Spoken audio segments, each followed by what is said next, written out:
कहानी की शुरुआत में हमें एक आदमी दिखाया जाता है जिसका नाम बेन रिचर्ड होता है। वह अपनी बेटी के इलाज के लिए पैसे मांगने आया होता है। बेन पहले फौज में था।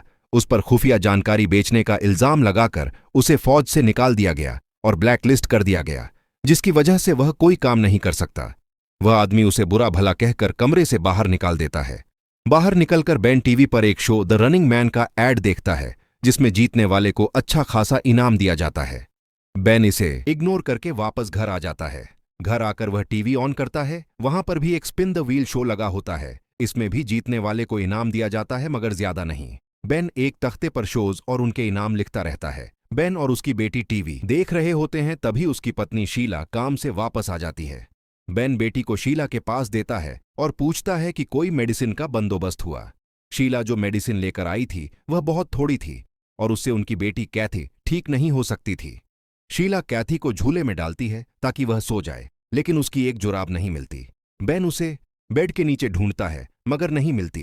इसी दौरान शीला दूसरे क्लब में काम पर जाने के लिए तैयार होने लगती है, लेकिन बेन उसे मना करता है कि वह दोबारा काम पर न जाए। लेकिन शीला कहती है कि अगर कैथी को बचाना है तो काम पर जाना होगा। बेन उसे मना करता है और कहता है कि मैं पैसों का बंदोबस्त करता हूं। वह अपनी तख्ती उठाता है और बाहर जाने लगता है, लेकिन कैथी उसे रोकती है और समझाती है कि इसमें जान का खतरा है। बेन उसे यकीन दिलाता है कि वह जरूर वापस आएगा। यह कहकर वह नेटवर्क बिल्डिंग की तरफ चला जाता है, जहां गेम्स के लिए ऑडिशन लिए जाते हैं। बेन को अपनी जेब में कुछ महसूस होता है। यह वही कैथी की जुराब थी जो घर पर नहीं मिल रही थी। बेन ऑडिशन देता है। वहां उसकी मुलाकात लाफ्लिन और टिम से होती है।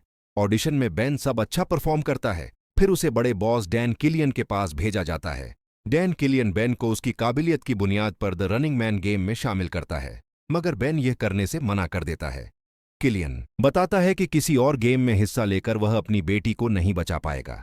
मजबूरन बेन को रनिंग मैन में हिस्सा लेना पड़ता है। एडवांस में बेन को कुछ पैसे दिए जाते हैं ताकि वह अपनी बेटी का इलाज करवा सके। फिर बेन अग्रीमेंट पर साइन और अंगूठा लगाता है और बाहर चला जाता है। बाहर उसकी मुलाकात एक पुलिस वाले से होती है, जो बताता है कि हम आपकी फैमिली की सिक्योरिटी के लिए हैं। हम उन्हें यहां से दूर ले जाएंगे ताकि वे सुरक्षित रहें। बेन उसे वो पैसे और जुराब देता है और कहता है कि यह मेरी फैमिली को दे देना और शीला से कहना कि कैथी को अच्छे डॉक्टर के पास ले जाए। उसे शीला से बात करने के लिए 5 मिनट दिए जाते हैं।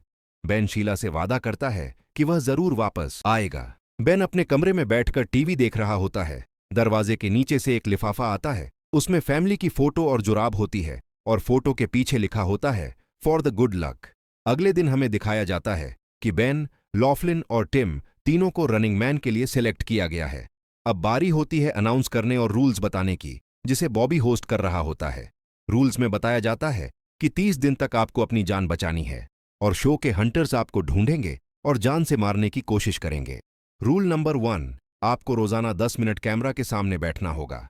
रूल नंबर 2, रोजाना आपको कैसेट नेटवर्क बिल्डिंग में भेजनी होगी। बेन रिचर्ड का इंट्रो कराया जाता है, जहां उस पर फौज की जानकारी बेचने का इल्जाम फिर से लगाया जाता है और कहा जाता है कि यह आदमी अपनी बीवी और बच्ची को अकेला छोड़कर यहां आया है। यह सुनकर बेन को बहुत गुस्सा आता है। बेन किलियन से कहता है कि वह उसे मार डालेगा। खेल शुरू होते ही बेन भागकर टैक्सी में बैठकर अपने एक दोस्त मोली के पास जाता है और उससे अपनी पहचान चेंज करने के लिए न्यू आईडी बनाने को कहता है। मोली उससे नाराज होता है। बेन बताता है कि मेरे पास कोई और रास्ता नहीं था। मोली कहता है कि मैं तुम्हें अपने साथ रखना चाहता था। बेन न्यू आईडी बनवाकर सीधे एयरपोर्ट जाता है। हर जगह उसकी फोटोज लगी होती हैं और वहां से न्यूयॉर्क की फ्लाइट में बैठकर न्यूयॉर्क जाता है।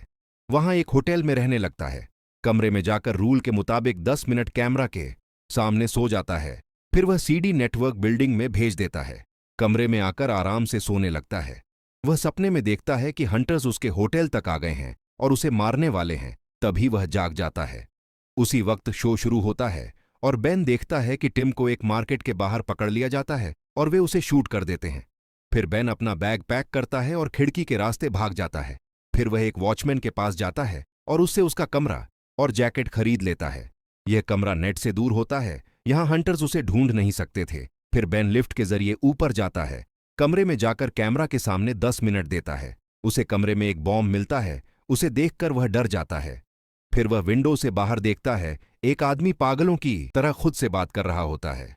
फिर बेन अपनी बदबू से परेशान होकर नहाने चला जाता है। नहाने के बाद बेन को याद आता है कि वह पागल आदमी कोई और नहीं बल्कि एक हंटर था। तभी बेन एक टॉयलेट में छिप जाता है। फिर बेन मौका मिलते ही बिल्डिंग की छत पर चढ़ जाता है और वहां से रस्सी के सहारे नीचे उतरने लगता है। खिड़की तोड़कर अंदर आता है और कमरे से अपना बैग और कपड़े पहनता है। तभी हंटर बाहर आ जाता है।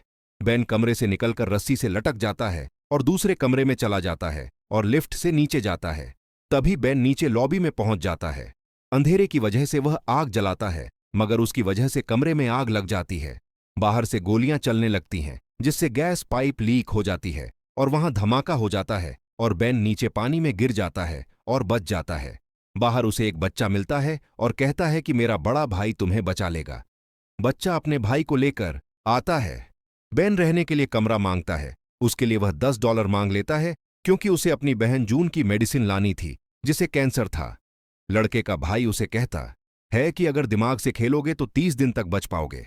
बेसिकली वह फ्री शो की सच्चाई को सामने लाने की कोशिश कर रहा होता है। वह बेन को अपनी एक वीडियो दिखाता है कि किस तरह शो वाले लोगों को बेवकूफ बनाते हैं और बताता है कि जो आदमी अच्छा खेल रहा होता है और जिससे उनकी टीआरपी अच्छी आ रही होती है, उसे वे जानबूझकर नहीं मारते। फिर महीने के आखिर में उसे मार देते हैं और इस दौरान पता नहीं कितने मासूम लोगों की जान जाती है। वह बताता है कि तुम्हें एक सुरक्षित जगह जाना होगा। अगले सीन में बेन उससे पूछता है कि जून को लंग कैंसर कैसे हुआ। वह बताता है कि धमाके की वजह से जो रेडिएशन थी उससे। फ्री शो वाले बेन की ऑडियो को डब करके उसे दुनिया के सामने एक विलन की तरह पेश करते हैं जो इंसानों को मारता है। फिर वह लड़का और उसका भाई बेन को लेकर जाने लगते हैं, मगर उनके पीछे बाइक वाले लग जाते हैं। वे सीधा शूट करने की कोशिश करते हैं। फिर वह अचानक ब्रेक लगाता है, जिससे बाइक वाले गिर जाते हैं और ये भाग जाते हैं। वह कहता है कि मैं तुम्हें एल्टन के पास भेजता हूं और साथ एक गन भी देता है। बेन ट्रेन पकड़कर एल्टन के पास जाता है। शो में लॉफलिन को दिखाया जाता है जो एक पब में होती है। बेन अंधा फादर बनकर डिलीवरी करने जाता है। तभी वहां एक आदमी आ जाता है जो बेन की वीडियो बना रहा होता है। बेन उसे मारकर भाग जाता है। हंटर्स उसके पीछे लग जाते हैं। बेन एक ट्रेन पर चढ़ जाता है और बच जाता है। 13 दिन गुजर चुके होते हैं। बेन फिर एल्टन के घर आ रहा होता है। रास्ते में शो चल रहा होता है जिसमें हंटर्स लॉफलिन तक पहुंच जाते हैं। लॉफलिन वहां से भाग जाती है, मगर 2 बच्चे उसे जला देते हैं। बेन अब अकेला बचा होता है। बेन एल्टन के घर आता है। वहां उसकी मां टीवी देखकर बेन को मारने की ख्वाहिश करती है। एल्टन उसे कमरा दिखाता है और अपने पापा की कहानी बताता है कि किस तरह उनके साथ नाइंसाफी हुई। एल्टन बताता है कि उसके डैड ने एक शेल्टर बनाया था, वहां हम छिप कर रहेंगे। एल्टन बताता है कि तुम्हारे जीतने के बाद हम इस शो के कारनामे सबको बताएंगे। एल्टन बेन को कमरा दिखाता है। 2 हफ्ते पूरे हो चुके होते हैं। बेन बाहर हॉल में देखता है कि एल्टन की मॉम आ जाती है। वह नेटवर्क को खबर करने लगती है तो एल्टन उसे रोकने की कोशिश करता है, मगर गलती से नेटवर्क वाला बटन दब जाता है। फिर एल्टन मां को एक कमरे में बंद कर देता है और बेन को अपने साथ भागने को कहता है। रास्ते में बिजली छोड़कर उन्हें अपनी तरफ बुलाता है और उन पर पानी की गन से पानी फेंकता है, जिससे वे सारे जल जाते हैं। फिर एक लेजर बीम ऑन करके दूसरे कमरे में चला जाता है। लेजर को छूते ही उन पर आग गिरने लगती है। फिर वे सीढ़ियों के पास जाकर उनका इंतजार करते हैं। जब वे सीढ़ियों पर पहुंचते हैं तो रेलिंग उन पर गिरा देते हैं। फिर वह भागकर एक कमरे के टॉयलेट का पर्दा खोलता है। वहां नीचे जाने का रास्ता होता है। वहां से वे नीचे जाते हैं।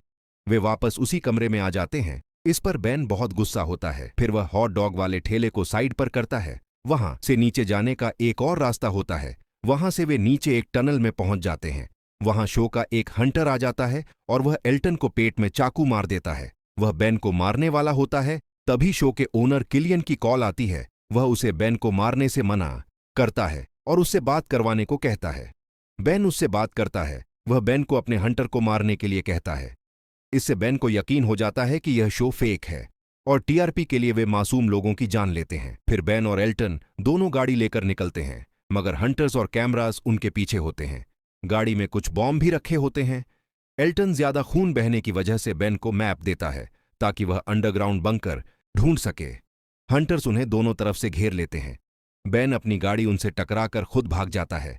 वहां एक धमाका होता है और वे मर जाते हैं। बेन भाग जाता है। 17 दिन गुजर चुके होते हैं। बेन एक खाली घर में पनाह लेता है और उसे अपनी फैमिली की याद आती है। उन्हें याद करते हुए वह जमीन पर ही सो जाता है। बेन जब उठता है तो हंटर्स वहां पहुंच चुके होते हैं। बेन भागकर एक हाईवे पर आ जाता है। वह एक गाड़ी रोकता है जिसे एक लड़की अमीलिया चला रही होती है। वह गन दिखाकर अमीलिया से गाड़ी चलाने को कहता है। वे भाग जाते हैं, मगर उनके कैमरास उनके पीछे होते हैं। समझती है जो मासूम लोगों की जान लेता है। बेन उसे बताता है कि सारा शो फेक है और शो वाले ही टीआरपी के लिए मासूम लोगों को मारते हैं, मगर वह यकीन नहीं करती। सामने हंटर्स आ जाते हैं। यह देखकर लड़की डर जाती है, मगर बेन उसे बताता है कि ये कुछ नहीं करेंगे क्योंकि शो रात 8 बजे लाइव होगा। उससे पहले ये मुझे नहीं मारेंगे। बेन अमीलिया का पर्स लेकर उसमें आरडीएक्स होने का दावा करता है और कहता है कि अगर जाने नहीं दिया तो मैं खुद को मार लूंगा। टीआरपी के लिए वे उसे जाने देते हैं। बेन एक फ्लाइट और 2 पैराशूट की भी मांग करता है। शो वाले फ्लाइट भी दे देते हैं। फ्लाइट में जाते वक्त उसके सामान को स्कैन किया जाता है, मगर वहां आरडीएक्स डिटेक्ट नहीं होता। फिर बेन की बात किलियन से करवाई जाती है। वह बताता है कि हंटर्स ने उसकी फैमिली को मार दिया है और टीआरपी के लिए वह फ्लाइट में मौजूद हंटर्स को मार दे। बेन बहुत गुस्से में आ जाता है। जिस फैमिली को बचाने के लिए वह सब कुछ कर रहा था, उन्हें मार दिया गया है। बेन गुस्से में आकर हंटर्स को मार देता है। एक हंटर बेन को बताता है कि उसने तुमसे झूठ बोला है, तुम्हारी फैमिली को नहीं मारा गया, मगर तब तक देर हो चुकी होती है। बेन को बहुत गहरी चोट लगती है। हंटर बेन को शूट करने ही वाला होता है, तभी प्लेन का बैलेंस बिगड़ जाता है।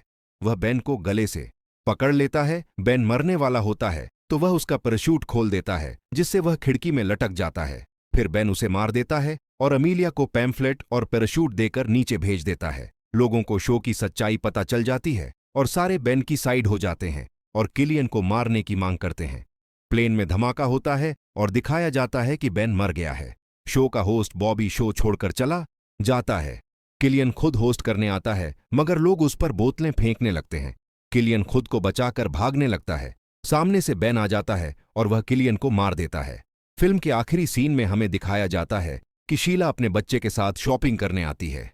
जब वह शॉपिंग कर लेती है तो काउंटर पर उसे जुराबों का एक जोड़ा दिया जाता है। वह कहती है कि मैंने यह नहीं लिया, तो काउंटर वाला बताता है कि यह बाहर खड़े आदमी ने दिया है। जब शीला उसकी तरफ देखती है तो वह बेन होता है।